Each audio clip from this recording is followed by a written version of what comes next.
Bem-vindos ao canal Lá Poderosamente. O versículo de hoje é 1 Reis 19, versículos 15 a 21. Vamos meditar juntos na palavra de Deus. A palavra do Senhor diz assim: O Senhor lhe disse: Volte pelo caminho por onde veio e vá para o deserto de Damasco. Chegando lá, unja Azael como rei da Síria. Unja também Jeú, filho de Ninsi, como rei de Israel. E unja Eliseu, filho de Safaté, de Abel-Meolá, para suceder a você como profeta. Jeú matará todo aquele que escapar da espada de Hazael, e Eliseu matará todo aquele que escapar da espada de Jeú. No entanto, fiz sobrar 7.000 em Israel, todos aqueles cujos joelhos não se inclinaram diante de Baal, e todos aqueles cujas bocas não o beijaram. Então Elias saiu de lá e encontrou Eliseu, filho de Safate. Ele estava arando com 12 parelhas de bois, e ele próprio conduzia a 12ª parelha. Elias o alcançou e lançou sua capa sobre ele. Eliseu deixou os bois e correu atrás de Elias. Deixa-me dar um beijo de despedida em meu pai e minha mãe, ele disse, e então irei contigo. Vai e volte, respondeu Elias, lembre-se do que fiz a você. E Eliseu voltou, apanhou a sua parelha de bois e os matou. Queimou o equipamento de arar para cozinhar a carne e a deu ao povo, e eles comeram. Depois partiu com Elias, tornando-se seu auxiliar. Irmãos e irmãs, esta é a palavra de Deus. Oremos.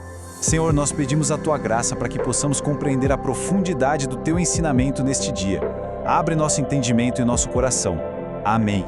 Bom, essa passagem começa com o profeta Elias num momento muito humano, um momento de profundo desânimo.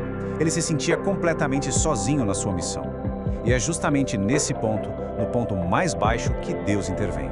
Ele não só conforta Elias, mas revela que o seu plano, a sua soberania, está em pleno andamento. Um plano que vai muito além dos sentimentos e da percepção limitada do seu servo. Vejam só, a ordem de Deus para Elias ungir reis na Síria e em Israel, e também um novo profeta, mostra que a história não tinha parado. Muito pelo contrário, Deus estava movendo as peças no grande tabuleiro da história, tanto na política quanto no mundo espiritual. Ele estava tecendo seus propósitos de uma forma que Elias, lá da sua caverna de desespero, nem podia imaginar. É um lembrete profundo de que, mesmo quando a gente se sente derrotado, o controle de Deus permanece absoluto. E então vem uma revelação que deve ter sido como um bálsamo para o coração de Elias. Ele tinha dito, só eu fiquei. Mas Deus responde, eu preservei 7.000. Olha que coisa linda. Aqui a gente vê o princípio do remanescente fiel. Deus sempre, em todos os tempos, mantém um povo para si, mesmo nas épocas de maior escuridão espiritual. Elias não estava sozinho, embora se sentisse assim. A percepção dele, turvada pelo desânimo, não conseguia enxergar a realidade do plano de Deus. Isso nos ensina que a obra de Deus é sempre maior do que aquilo que os nossos olhos conseguem ver. E agora, a narrativa muda de tom. A gente sai do desespero de Elias para a esperança de uma nova geração. O foco se volta para o chamado do seu sucessor, Eliseu. Esse momento de transição é marcado por um ato simbólico muito forte e uma resposta imediata, que nos ensinam demais sobre como Deus chama e como somos convidados a responder. A capa de Elias, ela não era só uma peça de roupa. Ela era o símbolo do seu ofício de profeta, do poder e da autoridade que Deus tinha dado a ele.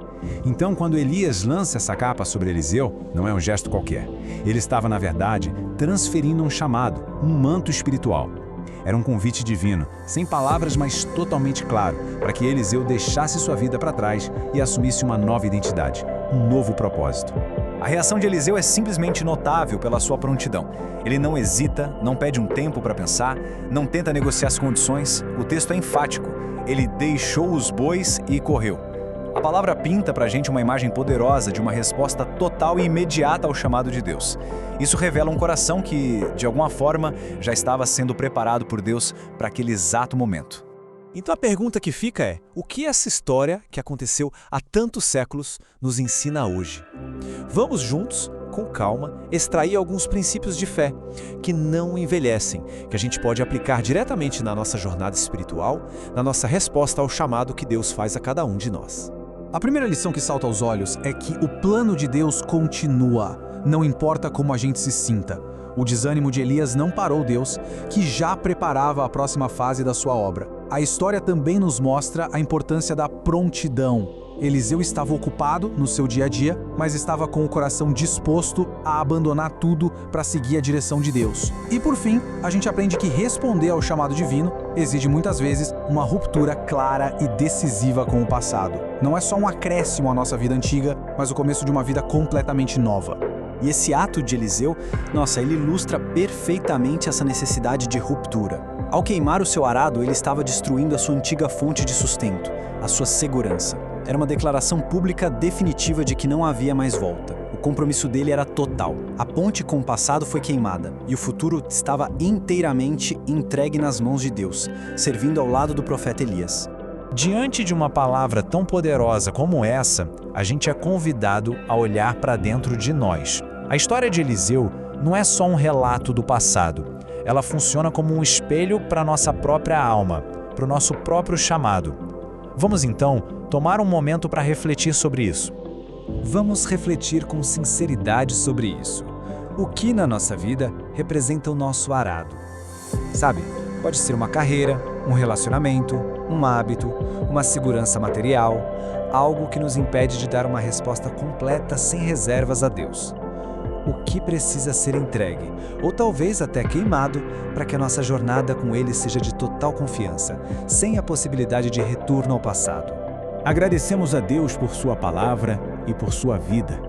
Que Deus nos siga abençoando plenamente e sigamos crescendo na fé em Cristo Jesus e no estudo da palavra de Deus.